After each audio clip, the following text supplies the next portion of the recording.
from University of British Columbia.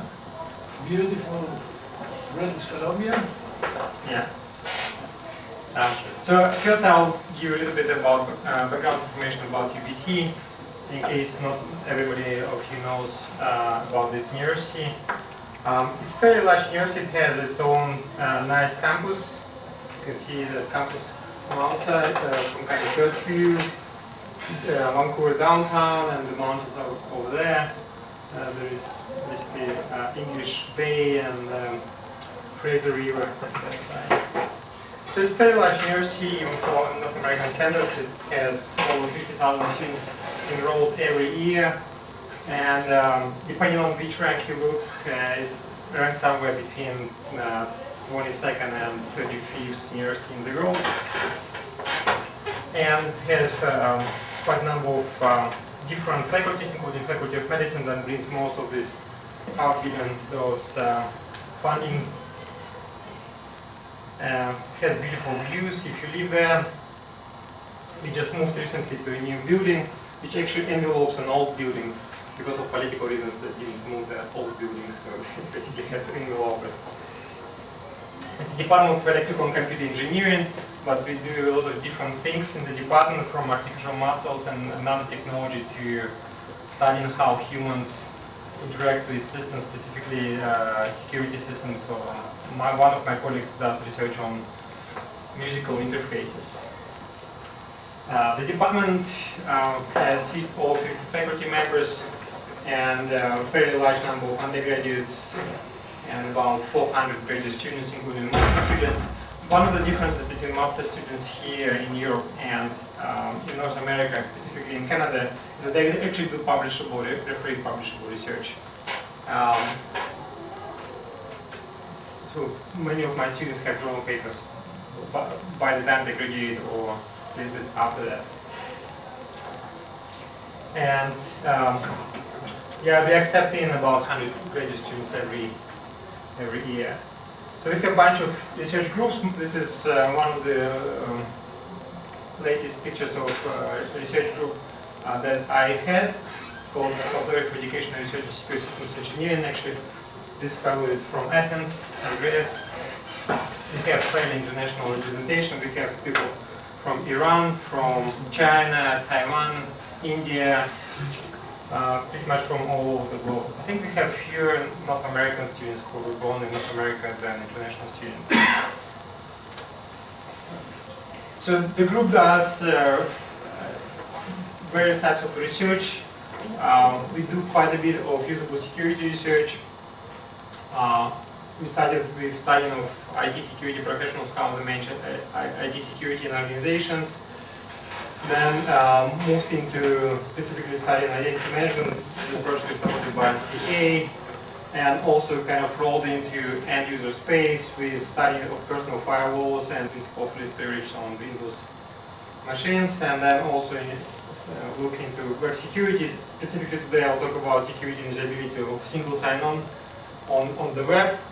And we also, my students look into mobile devices as well as online social networks. Our recent study that we presented in December called Coverage all over the world. And we, instead of doing research now, have to do all these interviews with different reporters.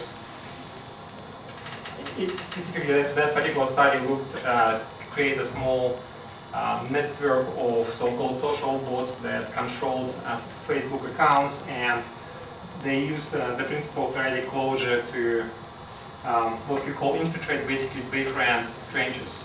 And we measured how prone users of social networks to accepting friendship requests from strangers, and what can be done once you have that access.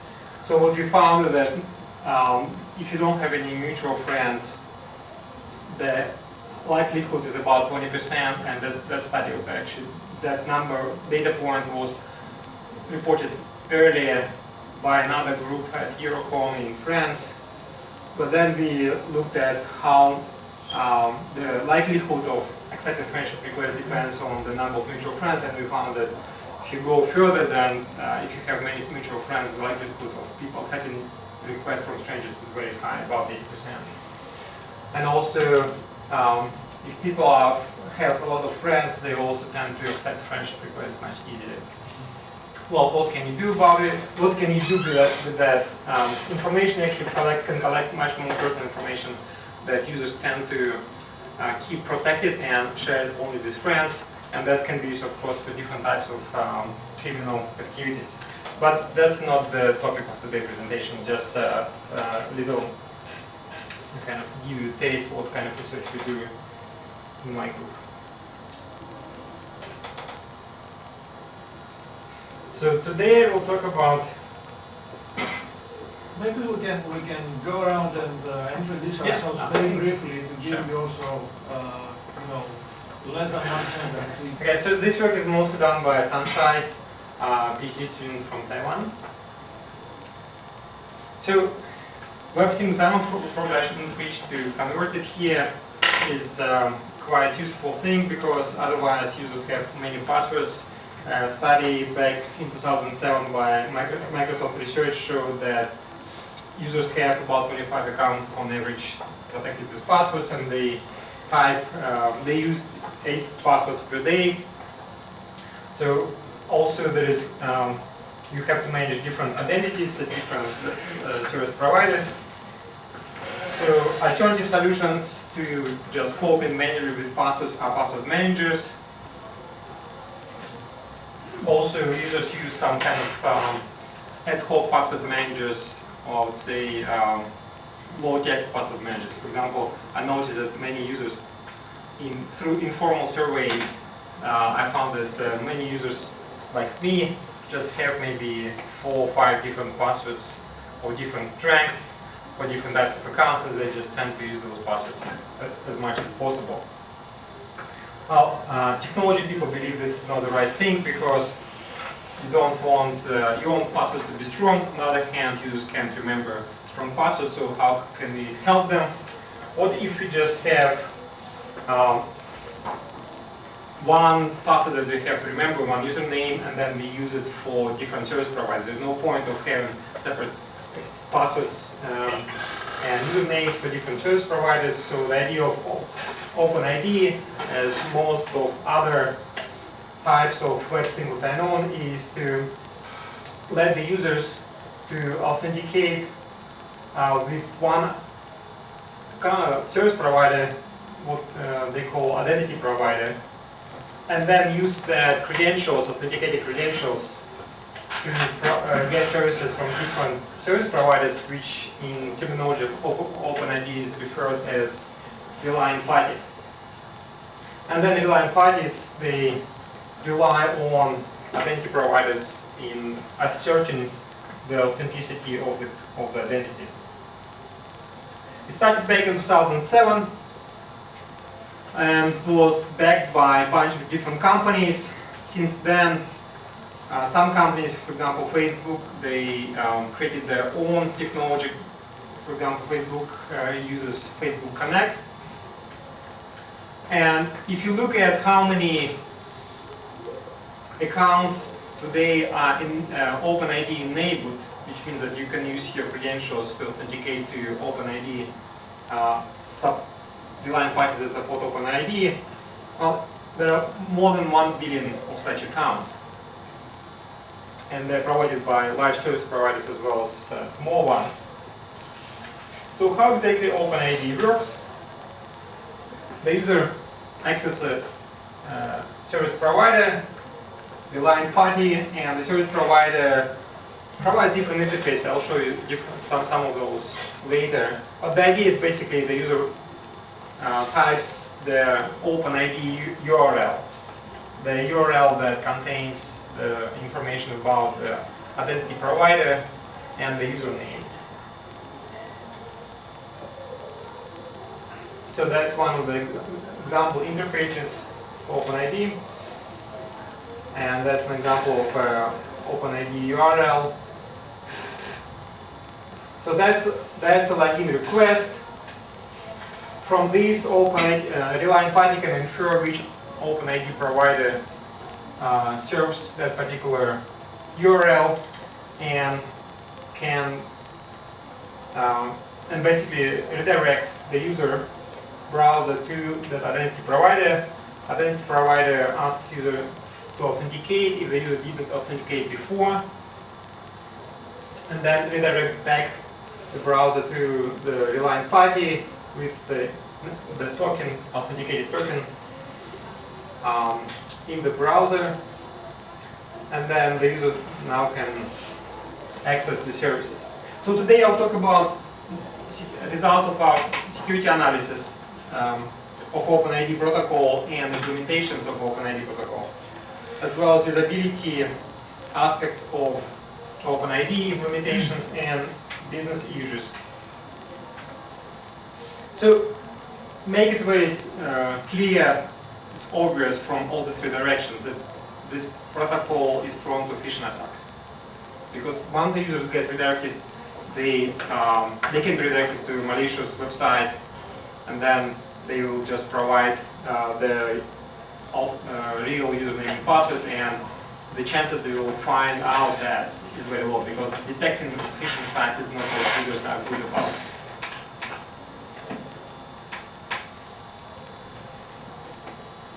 So that's what we're doing phishing. And here's an example of a demo phishing site for OpenID that shows you a Yahoo-like looking interface for users when they get redirected, but it's actually, as you can look at you can see from the URL, is not a Yahoo page. And we performed experiments where we basically show this to users. I'll talk about this later. So let's talk about technical aspects of OpenID. Before I explain how what the vulnerabilities are, I just want to familiarize yourself with the protocol. So how things happen there? So there is a login request. That login request contains identity URL. That identity URL is used by the RP to discover using its own usually co-located identity server that provides information about the endpoint for the IDP. And then the RP can perform optional association step, where at the end of the association step, the IDP and RP that store the session handler H, as well as session key that can be used later by RP to verify the assertion, authentication assertion, without contacting IDP again. This is completely optional. The RP doesn't perform, it will later perform online verification. And then the RP asks, not asks, but redirects the browser for authentication request. Then the browser is redirected back to the IDP, and this is when the IDP presents the user interface, which can be not just username and password, it can be pretty much anything. Today, most of the implementations, IDP authentication implementations, just use username and password. So the user provides the credentials for authentication, and then IDP verifies the credentials, computes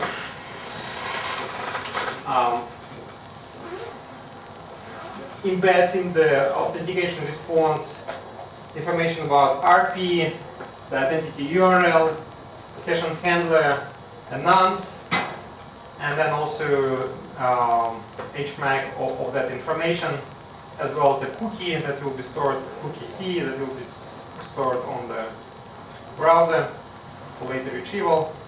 And if association step was performed, then RP can verify the information locally that was provided in the authentication response. Otherwise, RP will take basically the content of authentication response and send back to IDP, and IDP will validate the response. So it's assumed that RP and IDP use SSL for communication, so this part is protected. What we found is that quite a number of implementations of RP do not do SSL here. So we went through a kind of fairly standard exercise of security analysis where we try to identify vulnerabilities using AUEB, as well as manual analysis of the protocol based on the specification of the protocol. Then, once we identified, we try to evaluate by implementing attacks that would exploit those vulnerabilities, and then develop countermeasures, and then also implement those countermeasures to see whether they would actually mitigate those attacks. So, for the adversary model, we assume that the attacker does not control IDP or RP, because if it does, then all bets are off. So if the attacker doesn't control either RP or IDP, then what can they do? They can mess with the user browser. How can they do it? They can use cross-site scripting attacks. They can use malicious web pages and use social engineering to make users to go to those malicious web pages. So we wanted to see how that can be used to exploit the protocol. And an empiric attacker model assumes that the attacker, for example, has rogue access point, and again, through social engineering, makes the user to use that access point, and therefore can control, for example, DNS resolution.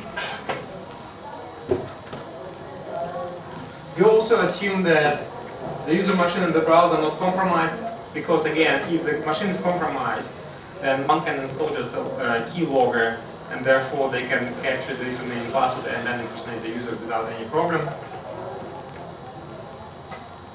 And we also assume that user credentials on the IDP are secure, so for example, some back-end attacks are excluded from the model, not because we believe RPs and IDPs are secure, but because we just don't want to look into that direction, because it's a separate matter, and pretty much standard security analysis can be performed for RP and IDP analysis. What do you mean here saying that those credentials are secure? You mean are validated? I mean, the secure email against the password is validated? No, that means that the credential database is not compromised. It's not compromised. Yeah. There's something much more exciting going on. It's a break. Okay. Probably should have one too. Okay. So we also didn't look at how the protocol or the parties involved in the protocol can be made unavailable from denial of service attacks or identity spoofing, such as, for example, phishing, through presenting malicious RP and therefore directing to malicious IDP. So before I explain the attacks, I want to provide a demonstration, and I hope that audio will work right now.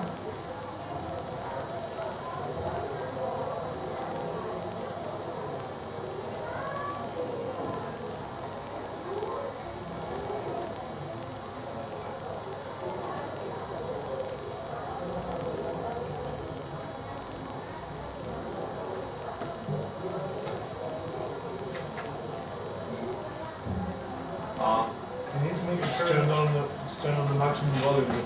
It's turn on maximum because it doesn't make You can find this website with her account from Google, Yahoo, or so sometimes we other a sample of RP without creating a username and password on this website. Now let me log in with my Gmail account. I type in my name, password, and bingo, I'm logged in. As you can see, OpenID is very convenient for users. And currently there are over 1 billion OpenID enabled accounts supported by major service providers such as Google, Yahoo, and AOL. without additional care from websites, the OpenID protocol is vulnerable to several attacks that we found, in addition to the well-known phishing attack.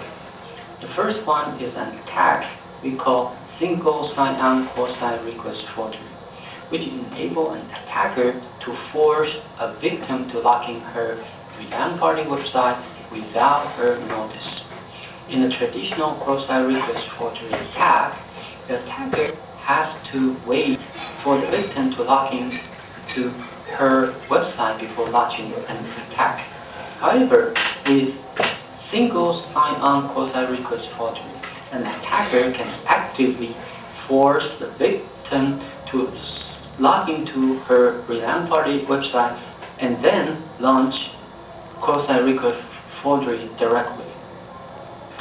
The only requirement for this attack is the victim has logged into her identity provider already. Now let me demonstrate how this attack works. First, let me make sure the victim is not logged in yet. And then the victim visits a malicious page. It seems harmless. And now, if I refresh this page, the victim has been forced to log in to her website already. And as you can see, this page contains only an image, and the source of the image is an authentication request to Google. This attack works even with JavaScript disabled. The second attack is an attack we call login cross-site request forgery, which enables an attacker to force a victim to log in as the attacker instead of the victim itself. The consequence of this attack varies depends on the implementation of the website. For instance, if the website is a phone carrier website, the attacker can trick the victim to link her credit card to the attacker's account or pay the attacker's phone bill. Now let me demonstrate how this attack works. For this attack, I wrote a small Firefox in OpenID hack. Now let me enable it.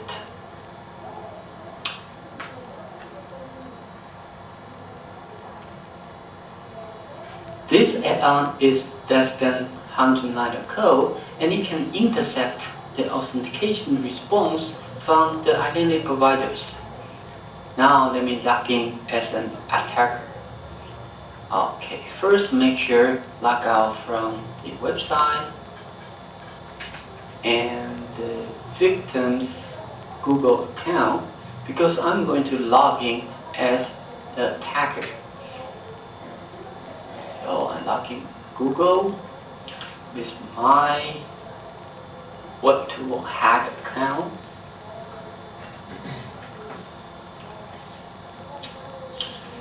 Now this add-on intercepts the authentication response from Google.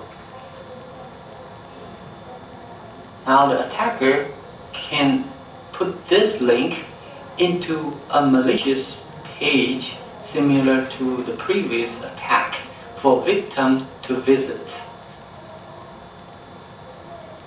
Now assume the user, the victim visits this link, and bingo, the victim is logging to this website as the attacker. With additional capability from attacker, for instance, setting up a fake wireless access point, the attacker can intercept the authentication response.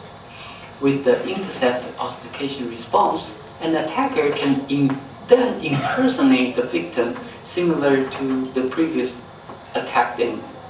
The main weakness of the OpenID protocol we found is that the authentication response from an identity provider is not associated with an authentication request. and is not associated with the login form that initializes the login process and the browser that making this authentication request. The lack of association between authentication response, request, login form, and the browser make the above attack possible.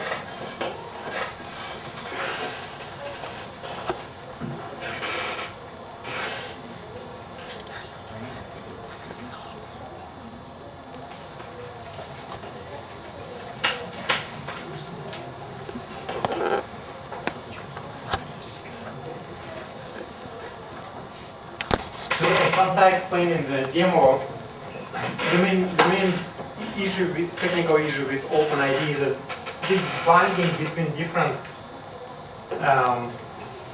elements of the protocol, the browser session, login request, authentication request, authentication response is lacking, basically. Therefore, one can cut and paste different requests and responses to manipulate the session.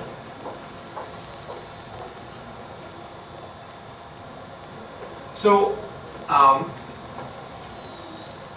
Sansai has looked at different types of attacks that can be performed because of these vulnerabilities, and he implemented these attacks, but tested these attacks on a number of websites, specifically for single sign-on, cross-site request forgery, basically forcing the victim to log in the site, or login as attacker, or authentication response interception where the attacker can impersonate the victim or replay attack. So I'm not sure if it was clear why anybody would be concerned if a victim is forced to log in as an attacker.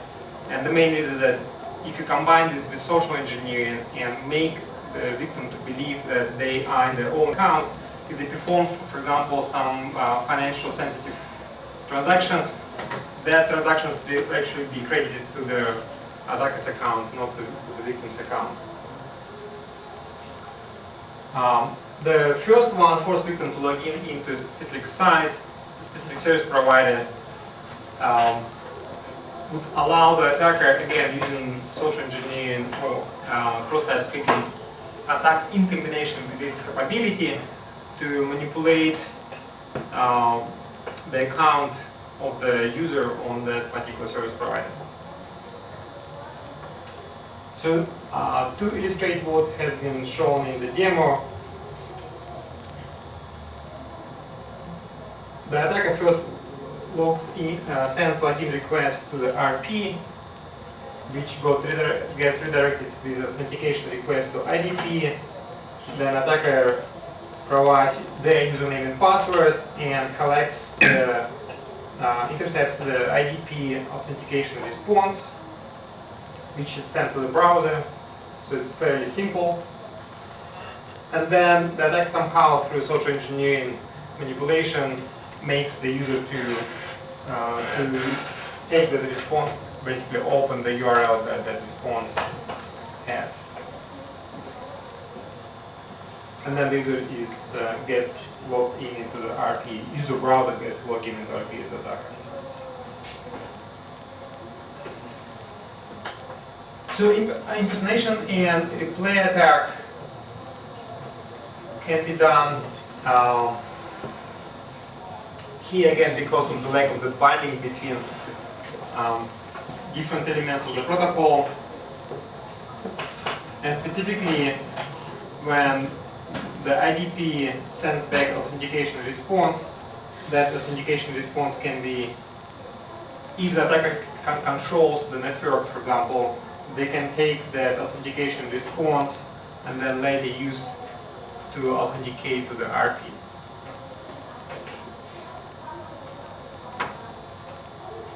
So Sansai has looked at over 100 different websites that support identity OpenID, and basically first manually implemented these attacks for those websites using his own accounts.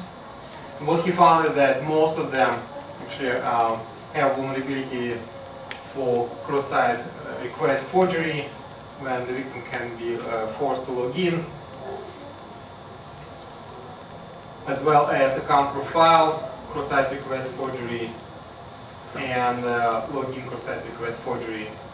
And also, if the attacker has control over network, then the attacker can also perform impersonation and replay attacks on over 60% of the websites. So, what can we do, or how can these things be fixed? How can we bind different elements of the protocol? And the challenge here is how to reduce the amount of state that web servers of different relying parties or identity providers have to maintain, and yet provide this binding. So one candidate countermeasure is to use session ID that is usually available on the web server side when the user interacts with the website with the relying party, and basically generate a token based from the session ID and a key that again can be generated at the website of the service provider, and that key can be either per user or per the whole application. It only makes it difficult for the attacker to not reverse engineer, but to brute force session ID of the user. So when RP is about to send login form to the user, they can embed this token in the form. Therefore, the form will be submitted by the browser with the token, and then the RP can check the token. So there will be binding between the web browser session and the login request. And then when the RP redirects the user browser to the identity provider, the RP can generate another token, which will include not only session ID but also the URL of the IDP, the session handler that was generated by IDP and RP, ID of the user, and return to URL. So that information can be used to bind the authentication request and authentication response later. So on authentication response, RP checks whether the response contains that token. So this way we can bind browser session with login request, and then login request with authentication request, and authentication request with authentication response in the protocol. So one of the important requirements for the design of the countermeasure was to be compatible with existing OpenID protocol version 1, and avoiding or reducing the storage on the RP, because we want to maintain as little state on the RP as possible, and also avoiding revealing session ID to the attacker, because that can be used later by the attackers to impersonate users. So currently we also developed a semi-automated tool for analyzing different implementations of OpenID enabled relying parties, and also looking now at the Facebook Connect as another web single channel. So that's the first part of my talk, and we can either have questions about the security analysis now or delay them till the end of the talk.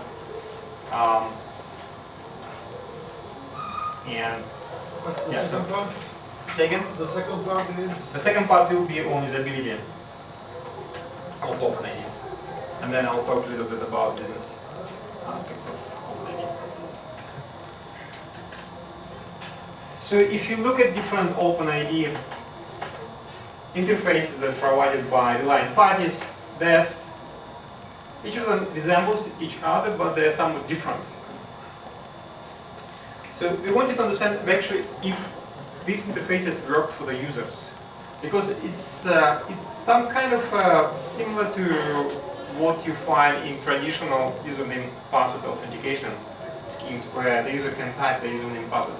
However, if the user uses OpenID, instead of typing here the username and password for the RP, they can click on the OpenID provider, and then they will be redirected to the OpenID provider, authenticated, and redirected back here.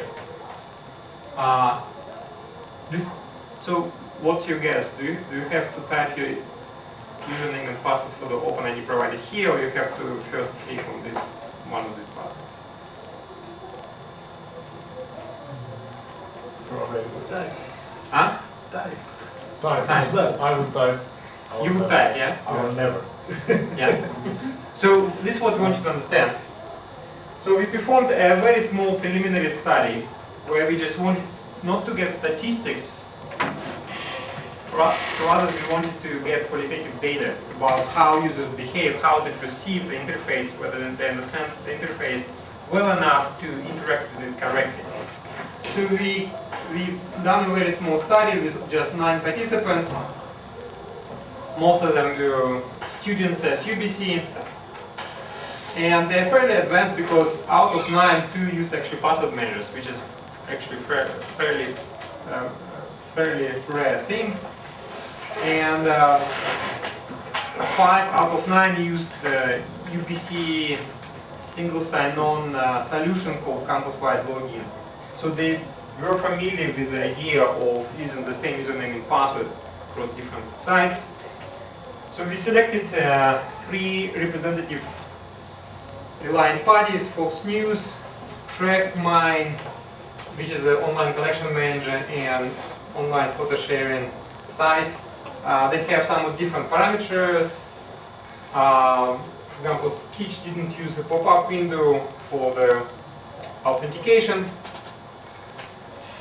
whereas others used, and they supported anywhere between 6 and 12 IDPs.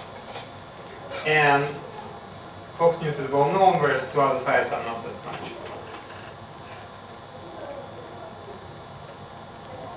So Fox News interface looks like this.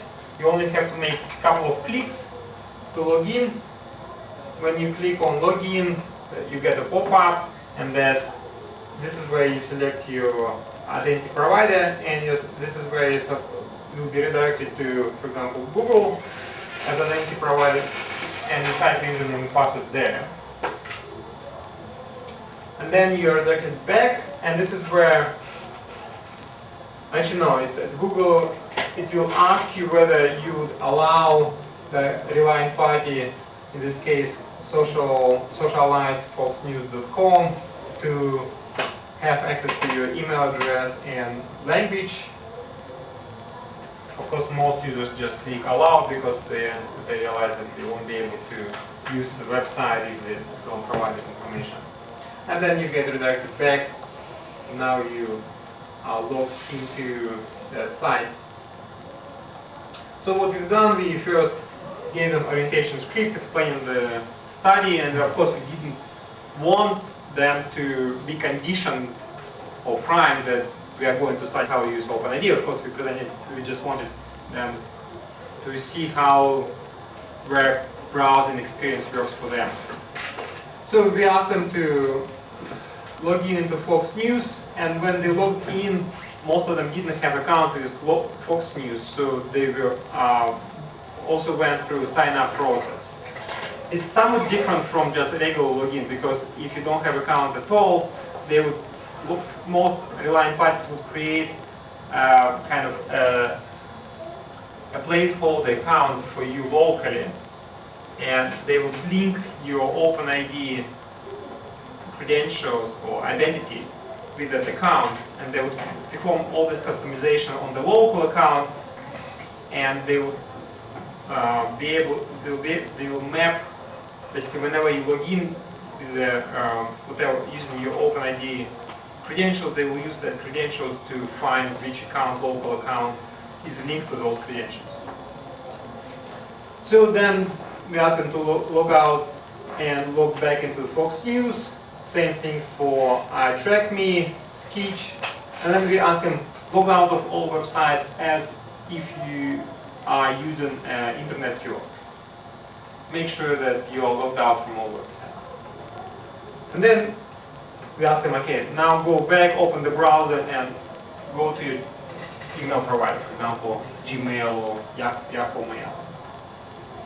And then we also show them OpenID phishing demo website and ask them to explain why this website is a phishing site. And we interviewed them also about the experience to see what they think. So there's a number of findings. First of all, the one that it was confusing for the users because they used to type username and password here, and now they see this additional icon. Some of them even thought it was just advertisement of different service providers. So they didn't understand how actually things work. So the right way to do it, the way that people who design these interfaces thought it should be done is that you select your IDP and you click on the corresponding icon and then you get redirected. What users thought it was that you enter your password here and then you click on the icon. And magic happens, you get authenticated, which in a sense makes sense, yeah. So if you username and password here, then it makes sense to type it and say, oh, this username and password for this particular identity provider.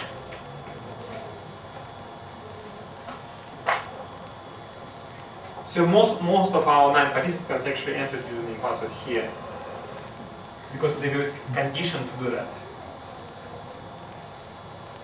They also had incorrect mental model that prevented them from adequate interaction with the OpenID implementation. So how things work. The user provides username and password to the IDP, and the IDP sends back to the RP the token, authentication response token, and information about user profile that the particular RP has access to.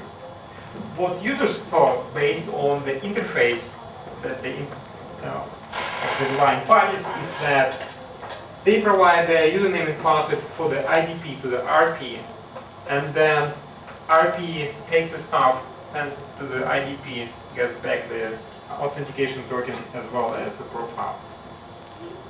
So some of them are saying the website is going to have my Google email and password, and they're completely surprised and also upset. So privacy concerns. Relying parties tend to ask users to let them have access to information, profile information stored on the IDP.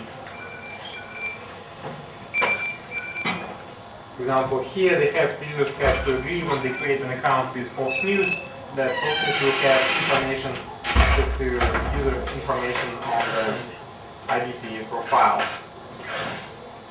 And users didn't want to have that access provided to the RP. Remember I mentioned about linking an account when the user signs up first time. They rightfully, I think, didn't understand why this is necessary. Why creating a local account, because the whole point from user point of view is convenience of having just one account with an IDP and doing all this profile customization at the IDP side, not at different RPs. So they didn't understand the point of this, and from their point of view, it was action in the convenience to the users. So when remember when we asked users to log out of all websites as if they were using an internet kiosk.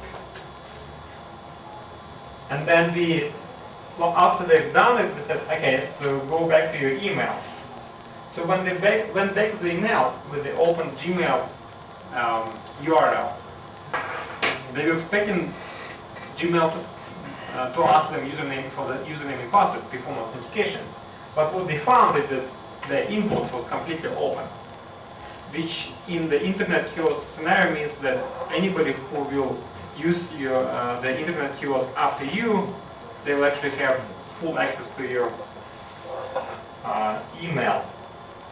So the users were really surprised. They didn't realize that you are supposed to also log out of the IDP, which is completely implicit in the interface. It doesn't show up anywhere, and the users are not aware of that.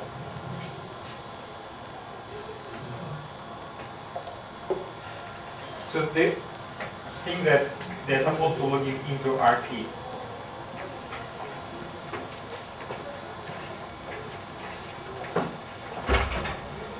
One of the features of OpenID is that once you log into IDP, you can log into different RPs, and when you return to the same RP during the same OpenID session, you don't have to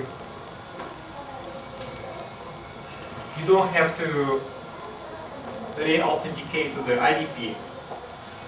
However, for users it was surprising because they thought when they log out of their RP, next time they would have to be presented with the username and password again because they've been conditioned over the years to have to log in into each website after they logged out of that.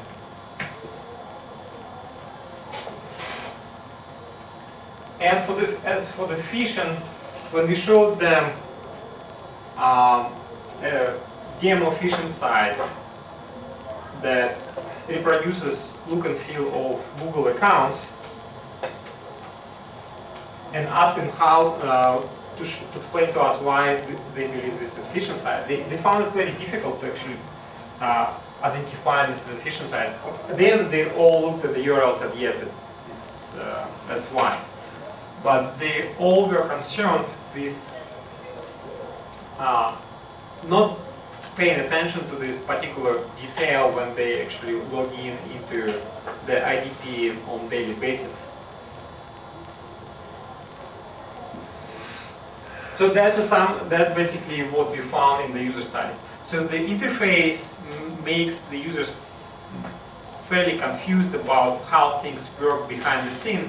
As a result, they don't have proper mental model of the system and don't understand what should be the right interaction on that side. We also looked at the business concerns of OpenID. OpenID has been around for about 4 years, and yet it's not as, for example, popular as Facebook Connect, even though Facebook Connect was introduced just a couple of years ago. Why is it? So I'm not going to discuss in detail every single business concern, but I want to summarize these points. So we have triangle of users, identity providers, and relying parties.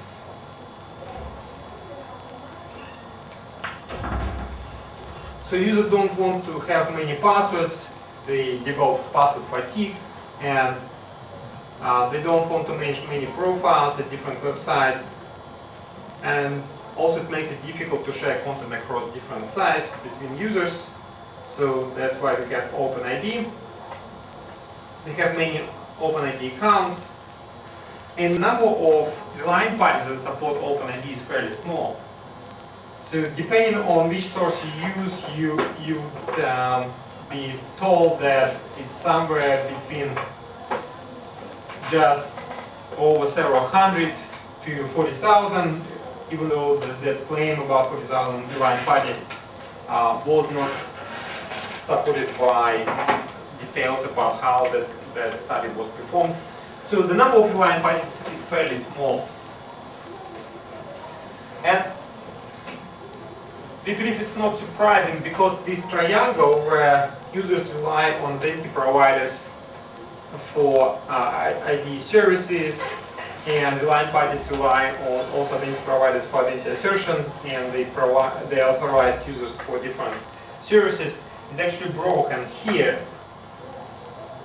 First of all, there is identity war going between identity providers and reliant parties. Everybody wants to be identity provider. Why? What's your guess? Why do you think that's the case? You don't have your profile. Exactly. Everybody wants to have your profile. Why? Because that's the most valuable information. That's the real estate that the companies are valued about. That's who cares about what? Well, if you look at Hotmail when it was sold, and you look at Facebook these days, what people say, how many users they have. That's what is important, because user information is what makes any company valuable these days. There's also liability and responsibility issue. What if identity provider is compromised? Then reliant parties would also be compromised to that, because now accounts of users on those reliant parties will be compromised. Or availability. If identity provider goes down because of whatever reason, the reliant party won't be able to provide services to the users. Again, users don't care, they don't understand who is responsible, whose failure it is.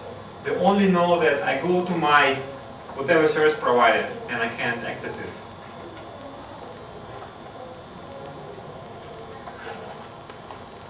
Also, client parties don't see competitive advantage of using identity providers.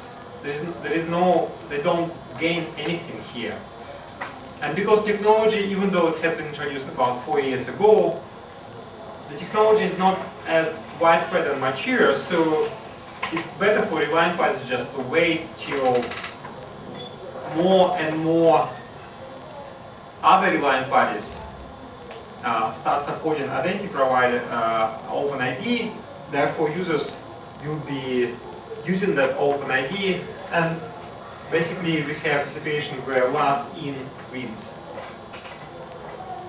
And also users, they use different strategies for coping with multitude of password protected accounts by, for example, using password managers or just using a few passwords across all the accounts.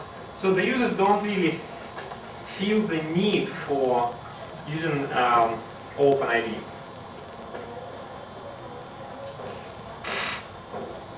So that's a summary of concerns on business side of OpenID. And I want to fast forward to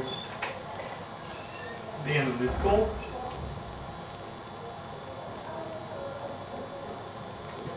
So basically in recommendations, the main idea is that one has to fix the business incentives for reliant parties and identity providers, so that reliant parties will be interested in using OpenID services, and also making the user experience less confusing and much more robust.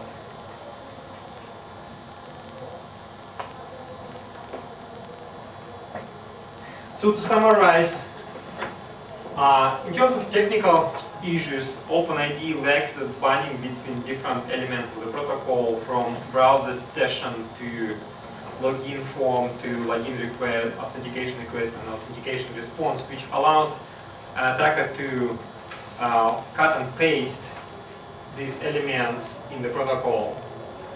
On the human side, the issues are about inadequate mental model.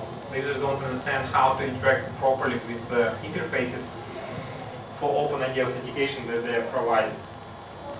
Also, the association between IDP account and IP account is confusing for users.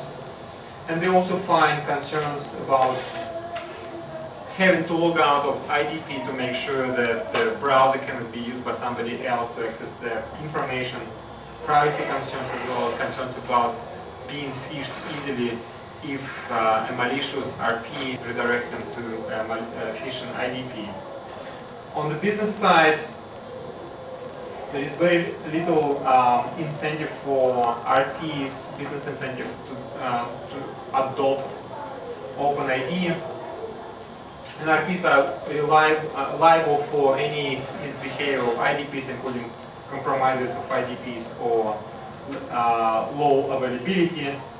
And RPs feel that they can wait, and if they wait, they will actually be in better position. So what OpenID actually provides is more a shared identity rather than a single sign-on. So this is a summary of issues. What we are working on these days is on improving the experience of the users, and instead of having web browser redirected and users seeing these redirections and being confused about where they are now, what they have to provide, what we are developing is a solution where the user, like an operating system, would authenticate to the browser, and then the browser would perform OpenID protocol on behalf of the user and authenticate with identity provider and provide the information to the client party.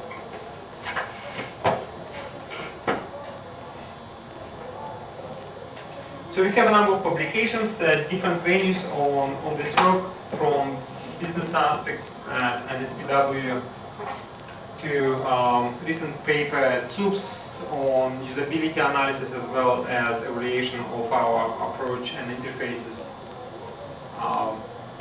compared to what we have today, as well as a number of papers at Kai, Foster's, and so on. So that's OpenID. I don't know if I motivated you to do more research on OpenID or move on to something else.